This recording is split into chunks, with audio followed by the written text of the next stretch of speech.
கண்டிப்பாகவே எங்கள் மரத்தில் நெல்லிக்காய் எல்லாம் இருக்கு. நீங்களாம் இவ்வளோ தூரம் கவரோடு வந்திருக்கிறத நினச்சி தான் எங்களுக்கு ஆச்சரியமாக இருக்குது. நெல்லிக்காய் பறிக்கதான் இவ்வளோ பெரிய கவர் எடுத்து வந்தீங்களா? சரி, ஒருத்தங்க வீட்டில் நெல்லிக்காய் வாங்க வரீங்க, கொஞ்சோண்டு கையில் வாங்கிட்டு போகலாம். 10 கிலோ கணக்கில் எடுத்துகிட்டு போகிற மாதிரி இவ்வளோ பெரிய கவர் கொண்டு வந்திருக்கீங்க.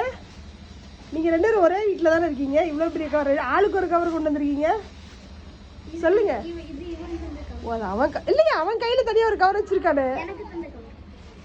அதாவது என் பங்குக்கு நீயும் பொறிச்சிடுடா அப்படிங்கிறடா. ஆனால் இவ்வளோ ஆசையாக நெல்லிக்காய் கேட்டு வந்திருக்கிறீங்க. பட் எங்கள் மரத்தில் நெல்லிக்காய் இல்லையே.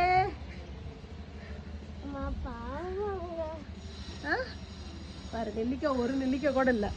சாரி, நெல்லிக்காய் வர்றப்ப ஹரித்திட்ட சொல்கிறேன், நீ ஹரித்தை கூட்டிகிட்டு எங்கள் வீட்டுக்கு வா, சரியா? ஓகே ஹரி, பாய்.